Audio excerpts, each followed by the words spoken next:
Shadow work doesn't have to be all about those parts of ourselves that we don't like or that we deem to be distasteful.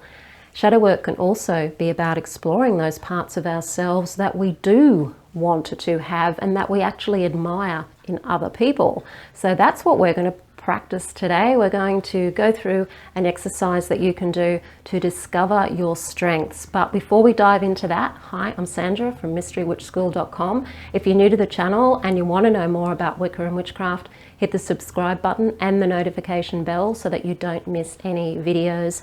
And if you want to be part of the Mystery Witch School Academy, where you can spend 12 months or even longer learning the Wiccan craft, then take a look at the Mystery Witch School 101 Academy. The link to that is in the description field below this video. It's an online course, but you also get to go live with me and other members of the school twice a month to celebrate the new and full moons online. So getting back to shadow work, which is a very important part of Wiccan practice, and it is something that I include in my Wiccan course. We have a light shadow, and I have done a video on this in the past. This time we're just going to go through some questions that you can ask yourself to discover your light side. Now, this is exactly the same exercise that I did a video about a couple of weeks ago with the other shadow aspects of the self. So you're going to be asking yourself similar questions, but this time I want you to think about a person. Could be someone you know, or a celebrity, or somebody that's in the public eye that you actually admire. Or when you see them, you look to them in a way that makes you feel like, you know, I wish I could be like that person, or I wish I had some of the qualities of this person. So it's somebody you admire, it's somebody you like. And just think of who that person is.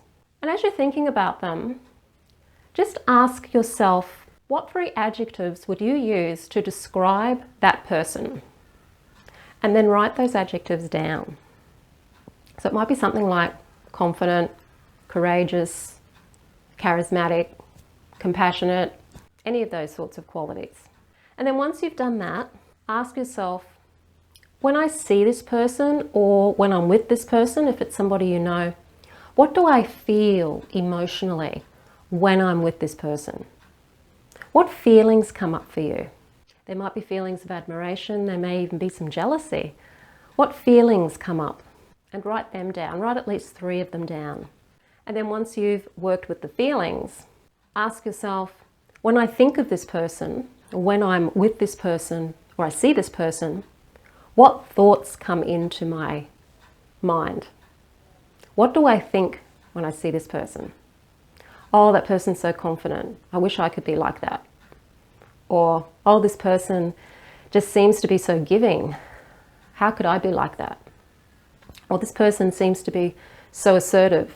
How could I be more like that? And then once you've written down at least 3 thoughts, then ask yourself, do I sometimes express these qualities? Are there times in the past when you expressed those qualities? And is it possible that in the future you may also express these qualities? And then after you've done that, ask yourself, how do I feel about that part of myself? And this is where you can actually get a little triggered, believe it or not. Even though we're dealing with positive qualities and things that you're aiming for or would like to have, these can still trigger you, because you may have beliefs that tell you that it's not safe to be confident, or it's not safe to be assertive, or it's not safe to want to put yourself out there and show your gifts in the world. So take notice of what these thoughts and beliefs, because now we're starting to get into the realm of belief, which is really where the rubber meets the road into uncovering your blocks to moving forward in your life. Because when you're looking at this other person, they're mirroring those qualities that you already have inside yourself. So you may see yourself as not being particularly confident. You may feel that you're riddled with self-doubt, and you may very well be riddled with self-doubt. But if you admire somebody who's confident, then that means that they're mirroring self-confidence that you actually do have within yourself. because everyone is a mirror. So people don't just mirror the qualities you don't like within yourself, they're also mirroring the qualities that you may want to have or just feel you don't have at all and you wish you could have. And so study that person and know that when you look at them and when you're admiring them, you're actually looking at yourself. And you wouldn't be able to connect so deeply with those qualities of that person if you didn't already have them within yourself. So all it is then is a matter of being able to bring these qualities out and to release whatever beliefs you have that are stopping you from expressing these more positive qualities. And I'm pretty sure the beliefs are going to be around it not being safe to express those qualities, because in the past you've learned that it wasn't safe.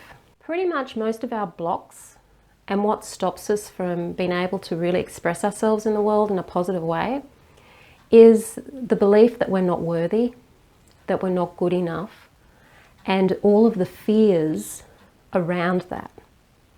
There can be fear around being discovered to be unworthy, or fears around being discovered to be not perfect. There's a lot of fear that stops us and holds us back.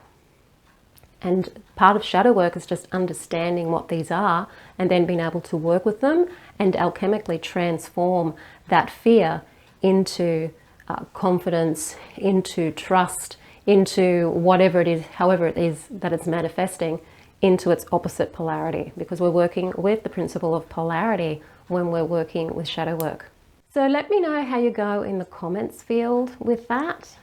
It's a fun one to do because you're dealing with positive aspects and you're focusing on somebody that you actually enjoy focusing on. So enjoy it. Let me know how you go. If you like the video, hit the like button, share it with your friends, don't forget to subscribe. And if you are interested in joining the Mystery Witch School 101 Academy, the link to that is in the description field below the video. Blessed be.